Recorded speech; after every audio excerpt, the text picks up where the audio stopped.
Hi friends, ಕಿರಿಕ್ ಕಿಚನ್ಗೆ ಸ್ವಾಗತ.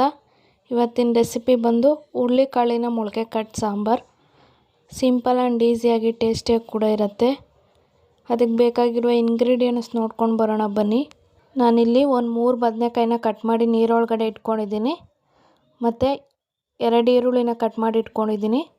ಮತ್ತು ಆಲೂಗೆಡ್ಡೆನ cut ಮಾಡಿ ಇಟ್ಕೊಂಡಿದ್ದೀನಿ. ಎಣ್ಣೆ ಒಗ್ಗರಣೆಗೆ ನಾನಿಲ್ಲಿ ಹುರುಳಿಕಾಳು ಮೊಳಕೆ ಕಟ್ಟಿರೋ ಕಾಳನ್ನ ತೊಗೊಂಡಿದ್ದೀನಿ. ಮಸಾಲೆ ರುಬ್ಕೊಳ್ಳೋಕ್ಕೆ ಕಾಯಿ, ಪುದೀನ ಸೊಪ್ಪು, ಕೊತ್ತಂಬರಿ ಸೊಪ್ಪು, ಈರುಳ್ಳಿ, ಶುಂಠಿ, ಬೆಳ್ಳುಳ್ಳಿ, ಮತ್ತು ನಾನಿಲ್ಲಿ 1 ಟೊಮೊಟೊನ ಕಟ್ ಮಾಡಿ ಇಟ್ಕೊಂಡಿದ್ದೀನಿ. ಚಕ್ಕೆ, ಲವಂಗ ಮತ್ತು 2 ಟೇಬಲ್ ಸ್ಪೂನ್ ಆಗುವಷ್ಟು ಹುರ್ಗಡ್ಲೆನ ತೊಗೊಂಡಿದ್ದೀನಿ. ಮತ್ತು ಸಾಂಬಾರು ಪುಡಿನ ತೊಗೊಂಡಿದ್ದೀನಿ. ಬನ್ನಿ ಯಾವ ರೀತಿ ಮಾಡೋದು ನೋಡ್ಕೊಂಡು ಬರೋಣ. ಒಂದು ಕುಕ್ಕರ್ಗೆ ಎಣ್ಣೆ ಮತ್ತು ಕಟ್ ಮಾಡಿ ಇಟ್ಕೊಂಡಿರೋ ಈರುಳ್ಳಿನ ಸೇರಿಸ್ಕೊಳ್ಳಿ. ಈರುಳ್ಳಿನ ಸೇರಿಸ್ಕೊಂಡು ಫ್ರೈ ಮಾಡ್ಕೊಳ್ಳಿ. ಈರುಳ್ಳಿ ಬಣ್ಣ ಚೇಂಜ್ ಆಗೋವರೆಗೂ ಈರುಳ್ಳಿನ ಫ್ರೈ ಮಾಡ್ಕೊಳ್ಳಿ. ಫ್ರೈ ಮಾಡ್ಕೊಂಡ ನಂತರ ನಾನಿಲ್ಲಿ ಮೊಳಕೆ ಕಾಳನ್ನ ಸೇರಿಸ್ಕೊತಾ ಇದ್ದೀನಿ. ಮೊಳಕೆ ಕಾಳನ್ನ ಸೇರಿಸ್ಕೊಂಡು ಫ್ರೈ ಮಾಡ್ಕೊಳ್ಳಿ. ಹಸಿ ಸ್ಮೆಲ್ ಹೋಗೋವರೆಗೂ ಚೆನ್ನಾಗಿ ಫ್ರೈ ಮಾಡ್ಕೊಳ್ಳಿ. ಆವಾಗವಾಗ ತಳ ಹಿಡಿದೇ ಇರೋ ಥರ ತಿರ್ಗಿಸ್ಕೊತಾ ಇರಿ. ಚೆನ್ನಾಗಿ ಫ್ರೈ ಮಾಡಿಕೊಂಡಷ್ಟು ಸಾಂಬಾರು ತುಂಬ ಟೇಸ್ಟಿಯಾಗಿ ಕೂಡ ಬರುತ್ತೆ. ಮೊಳಕೆ ಕಾಳು ಫ್ರೈ ಆದ ನಂತರ ನಾನಿಲ್ಲಿ ಕಟ್ ಮಾಡಿ ಇಟ್ಕೊಂಡಿರೋ ಆಲೂಗೆಡ್ಡೆನ ಸೇರಿಸ್ಕೊತಾ ಇದ್ದೀನಿ. ಆಲೂಗೆಡ್ಡೆನ ಸೇರಿಸ್ಕೊಂಡ ನಂತರ ಚೆನ್ನಾಗಿ ಒಂದು ಮಿಕ್ಸ್ ಮಾಡಿ ಚೆನ್ನಾಗಿ ಫ್ರೈ ಮಾಡ್ಕೊಳ್ಳಿ. ಒಂದು 5 ನಿಮಿಷ ಫ್ರೈ ಮಾಡ್ಕೊಳ್ಳಿ. ಒಂದು 5 ನಿಮಿಷ ಇದನ್ನ ಬೇಯೋದಕ್ಕೆ ಬಿಡೋಣ. ಬನ್ನಿ ಇವಾಗ ಮಸಾಲೆ ರುಬ್ಕೊಂಡು ಬರೋಣ. ನಾವು ಇವಾಗಲೇ ಮಸಾಲೆಗೆ ಇಂಗ್ರೀಡಿಯೆಂಟ್ಸ್ ತೋರಿಸಿದ್ದೀನಲ್ವ, ಅದನ್ನೆಲ್ಲ ಒಂದು ಜಾರಿಗೆ ಸೇರಿಸ್ಕೊಂಡು ಅದಕ್ಕೆ ಸ್ವಲ್ಪ ವಾಟರ್ಸ್ನ ಸೇರಿಸ್ಕೊಂಡು ಚೆನ್ನಾಗಿ ಒಂದು ನುಣ್ಣಗೆ ಪೇಸ್ಟ್ ಮಾಡ್ಕೊಂಡು ಬನ್ನಿ. ಪೇಸ್ಟ್ ರೆಡಿಯಾಗಿದೆ ಇಲ್ಲಿ. ಇವಾಗ ನಾವು ಹುರ್ಕೊಂಡಿರೋ ಹುರುಳಿಕಾಳು ಜೊತೆಗೆ ಮಸಾಲೆನ ಸೇರಿಸ್ಕೊಳ್ಳೋಣ. ಮಸಾಲೆನ ಸೇರಿಸ್ಕೊಂಡು ಅದೇ ಜಾರ್ದು ಸ್ವಲ್ಪ ನೀರನ್ನ ಸೇರಿಸ್ಕೊಳ್ಳಿ. ಚೆನ್ನಾಗಿ ಮಸಾಲೆ ಮತ್ತು ಕಾಳು ಎರಡು ಚೆನ್ನಾಗಿ ಹೊಂದೋ ಥರ ಮಿಕ್ಸ್ ಮಾಡ್ಕೊಳ್ಳಿ.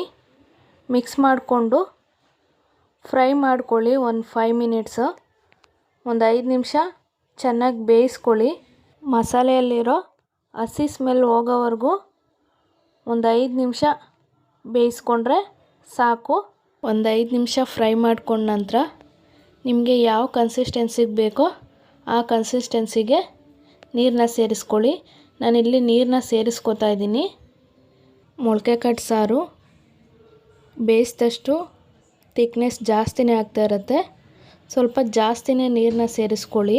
ನೀರನ್ನ ಸೇರಿಸ್ಕೊಂಡ ನಂತರ ಚೆನ್ನಾಗಿ ಮಿಕ್ಸ್ ಮಾಡಿಕೊಡಿ. ನಿಮ್ಗೆ ಯಾವ ಕ್ವಾಂಟಿಟಿಗೆ ಬೇಕೋ ಆ ಕ್ವಾಂಟಿಟಿಲಿ ನೀರನ್ನ ಸೇರಿಸ್ಕೊಳ್ಳಿ.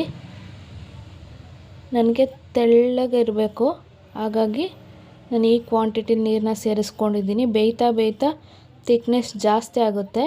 ಮತ್ತು ನಾನಿಲ್ಲಿ ಕಟ್ ಮಾಡಿ ಇಟ್ಕೊಂಡಿರೋ ಬದನೆಕಾಯಿನ ಸೇರಿಸ್ಕೊತಾ ಇದ್ದೀನಿ. ಬದನೆಕಾಯಿನ ಸೇರಿಸ್ಕೊಂಡ ನಂತರ ಮತ್ತು ನಾನಿಲ್ಲಿ 1.5 ಟೇಬಲ್ ಸ್ಪೂನ್ ಆಗುವಷ್ಟು ಉಪ್ಪನ್ನ ಸೇರಿಸ್ಕೊತಾ ಇದ್ದೀನಿ.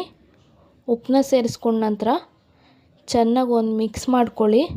ಚೆನ್ನಾಗಿ ಒಂದು ಮಿಕ್ಸ್ ಮಾಡಿ ಕುಕ್ಕರ್ ಮುಚ್ಚಳನ ಮುಚ್ಚಿ ಒಂದು 4 ವಿಷಿಲ್ ಕೂಗಿಸ್ಕೊತೀನಿ. ನಾನಿಲ್ಲಿ 4 ವಿಷಿಲ್ ಆದರೆ ಸಾಕು.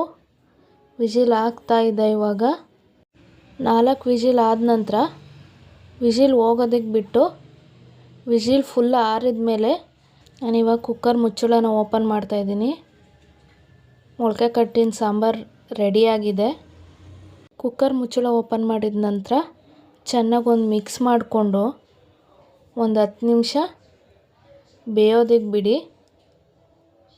ಒಂದು 10 ನಿಮಿಷ ಬೆಂದ ನಂತರ ಉಪ್ಪು ಆಲ್ರೆಡಿ ಹಾಕ್ಕೊಂಡಿದ್ವಿ, ಹಾಗಾಗಿ ಉಪ್ಪನ್ನ ನೋಡಿಕೊಂಡು ಉಪ್ಪನ್ನ ಸೇರಿಸ್ಕೊಳ್ಳಿ. ನಾನಿಲ್ಲಿ ಸ್ವಲ್ಪ ಅರ್ಧ ಟೇಬಲ್ ಸ್ಪೂನ್ ಆಗುವಷ್ಟು ಉಪ್ಪನ್ನ ಸೇರಿಸ್ಕೊತಾ ಇದ್ದೀನಿ. ಉಪ್ಪನ್ನ ಸೇರಿಸ್ಕೊಂಡ ನಂತರ ಒಂದು 5 ನಿಮಿಷ ಸಾಂಬಾರನ್ನ ಬೇಯಿಸ್ಕೊಳ್ಳಿ. ಸಿಂಪಲ್ ಆ್ಯಂಡ್ ಈಸಿಯಾದ ಹುರುಳಿ ಮೊಳಕೆ ಕಟ್ಟಿನ ಸಾಂಬಾರು ರೆಡಿಯಾಗತ್ತೆ. ನೀವು ಒಮ್ಮೆ ಮನೇಲಿ ಟ್ರೈ ಮಾಡಿ ಹೇಗಿತ್ತು ಅಂತ ಕಮೆಂಟ್ ಬಾಕ್ಸಲ್ಲಿ ತಿಳಿಸಿ. ಸಿಂಪಲ್ ಆ್ಯಂಡ್ ಈಸಿಯಾದ ಹುರುಳಿಕಾಳಿನ ಮೊಳಕೆ ಕಟ್ ಸಾಂಬಾರು ಸವಿಯಲು ರೆಡಿ. ನಿಮಗೆ ಈ ವಿಡಿಯೋ ಇಷ್ಟ ಆಗಿದ್ದರೆ ಲೈಕ್ ಮಾಡಿ, ಶೇರ್ ಮಾಡಿ, ಕಮೆಂಟ್ ಮಾಡಿ, ಸಬ್ಸ್ಕ್ರೈಬ್ ಮಾಡ್ಕೊಳ್ಳಿ. ಪಕ್ಕದಲ್ಲಿರೋ ಬೆಲ್ಲೈಕಾನನ್ನು ಕ್ಲಿಕ್ ಮಾಡಿ. ವಿಡಿಯೋನ ಕೊನೆ ತನಕ ಸ್ಕಿಪ್ ಮಾಡದೆ ನೋಡಿ. Thanks for watching. Thank you.